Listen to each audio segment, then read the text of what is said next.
Baiklah anak-anak, sekarang pertemuan pelajaran pendidikan agama Islam. Yang kemarin kita minggu yang lalu kita belajar tentang kitab-kitab Allah. Sekarang kita mempelajari tentang Asmaul Husna.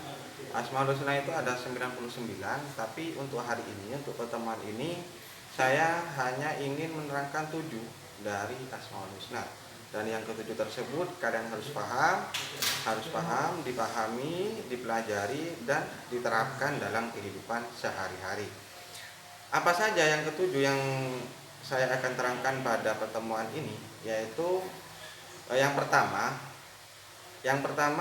itu Al-Karim.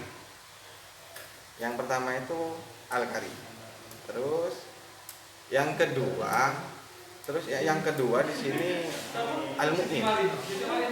Yang ketiga yaitu Al-Wakil, dan yang keempat yaitu Al-Matin, dan yang kelima Al-Jami, yang keenam itu Al-Adlu, dan yang ketujuh Al-Akhir.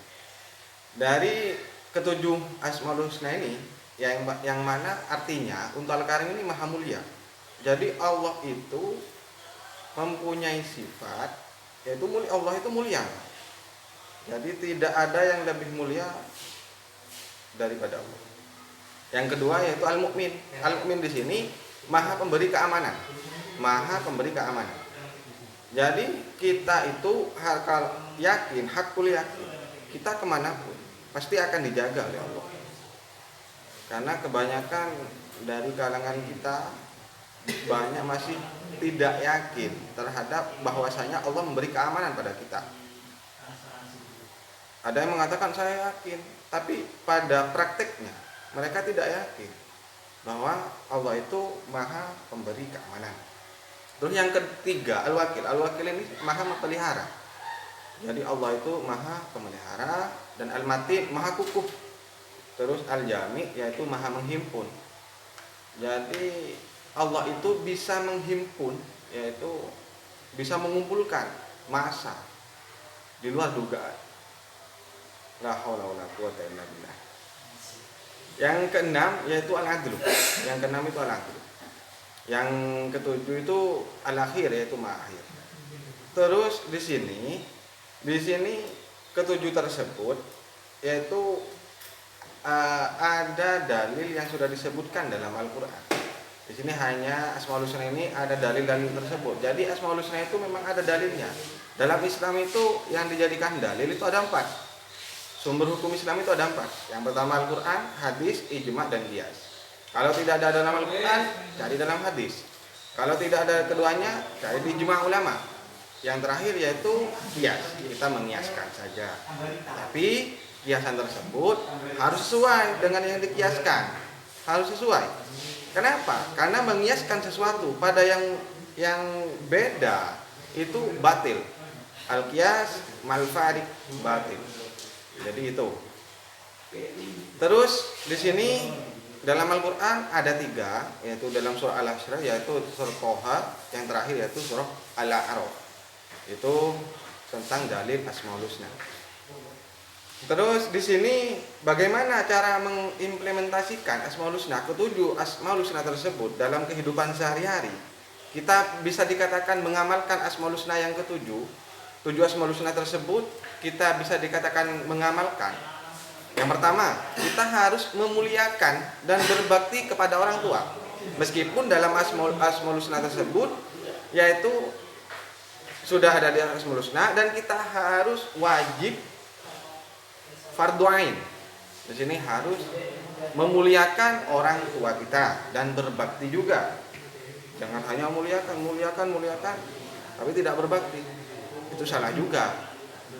Ingat, memuliakan dan berbakti kepada orang. Pakai dan di sini, bukan atau.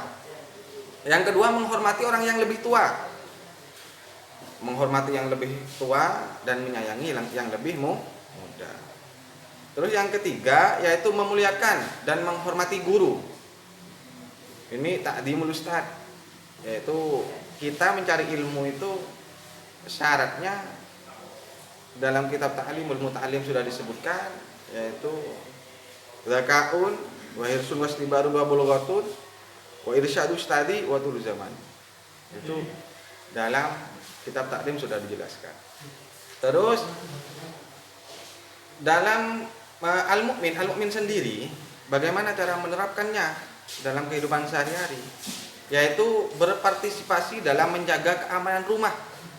Itu termasuk dari praktek kita mengamalkan asmaul husna al-mukmin.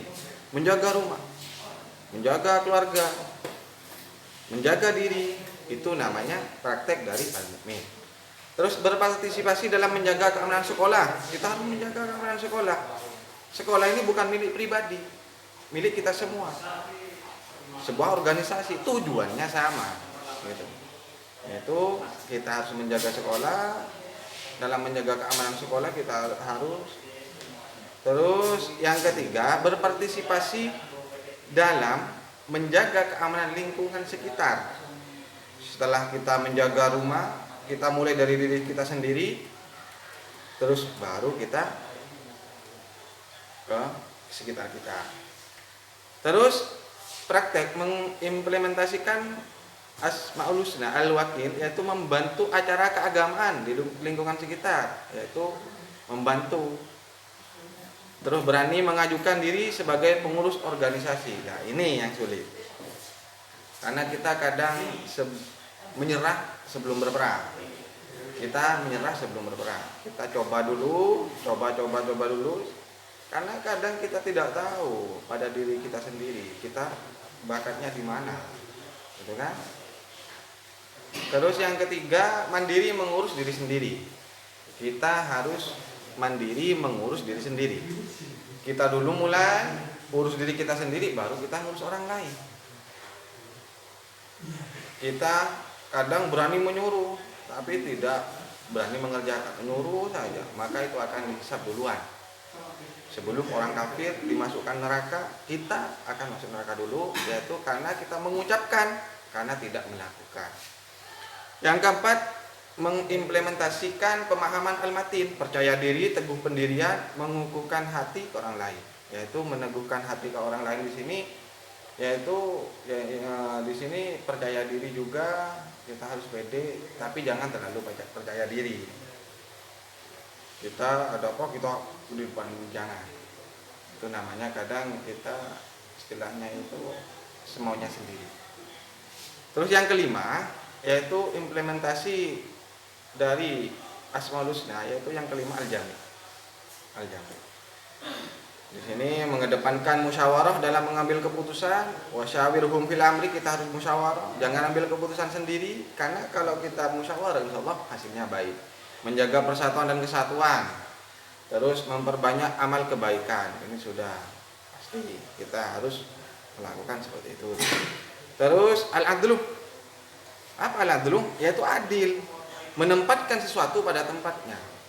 Wat'u syai'i ala mahallihi, yaitu menempatkan sesuatu pada tempatnya. Lawan kata dari adlu yaitu zalim. Zalim di sini wat'u syai'i ala ghairi mahallihi, yaitu menempatkan sesuatu pada bukan tempatnya. Itu namanya zalim. Ada zalim pada diri kita sendiri, orang lain. Terus menjadi pemimpin yang adil. Nah ini, menjadi pemimpin yang adil. Pemimpin yang adil di sini kelak akan bersama Rasul. Dicintai oleh Allah. Pemimpin yang adil. Tapi sebaliknya, pemimpin yang zalim ini akan berada di bawah neraka. Pemimpin yang zalim. Berlaku adil dalam jual beli. Dalam jual beli, karena ada istilahnya zalim. Kita dalam kehidupan sehari-hari ini, yang pertama kita harus menjaga hablum minallah dan hablum minannas. Kita hanya hablum minallah tapi tidak baik dalam hablum minannas, itu tidak baik juga. Jadi hubungan yang kedua, hubungan ini harus dijaga, yaitu hablum minallah dan juga hablum minannas. Dan yang terakhir yaitu tentang mengimplementasikan pemahaman al-akhir. Bagaimana? Yaitu cara mempraktekannya. Selalu berusaha meningkatkan ibadah dan ilmu. Ibadah dan ilmu. Karena kita hidup di dunia ini hanya sementara. Ada yang lebih penting lagi. Matinya kita sebentar. Mati ini hanya sebentar. Yang pertama, mati kita dalam kandungan. 4 bulan ruh ditiupkan. Itu sudah hidup kita. Baru kita lahir ke dunia dalam keadaan hidup. Berarti mati yang pertama 4 bulan. 1 sampai 2 bulan, 3 bulan. Itu mati yang pertama. Yang kedua, mati yang kedua itu ketika kita memang sudah mati, maksudnya dalam kita berpindah alam dari alam dunia ke alam barzakh. Itu paling lama sudah 5 jam perkiraan, dari dimandikan, dikafani, terus disolatkan, dikuburkan, itu hanya perkiraan anggaplah 5 jam gitu. Setelah itu orang pulang semua ke rumahnya, kita hidup lagi dan kita akan hidup seterusnya menunggu hari kiamat.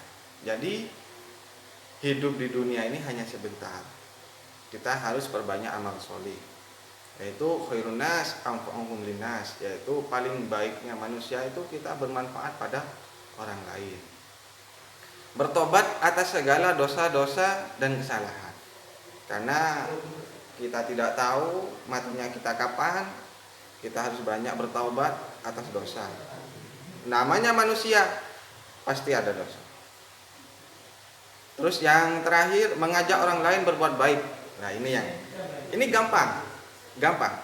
Mengajak orang lain berbuat baik ini gampang.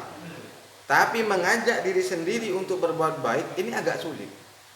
Makanya orang Islam yang mukmin mengajak orang lain sedangkan dirinya tidak mengerjakan, maka dia akan disiksa sebelum orang kafir disiksa. Itulah jadi kesimpulannya, anak-anak, kita harus banyak memperbaiki diri, kita selalu introspeksi diri, jangan selalu mencari kesalahan orang lain. Kita harus sadar diri, kita apabila kita berbuat baik maka kita akan kembali kepada kita sendiri. Begitu juga dengan apabila kita berbuat buruk, kita akan mendapatkan balasan apa yang kita kerjakan. Cukup sekian pertemuan hari ini, semoga bermanfaat dan selalu dalam lindungan Allah dan mendapatkan ridho Allah. Semoga bermanfaat. Wassalamualaikum warahmatullahi wabarakatuh.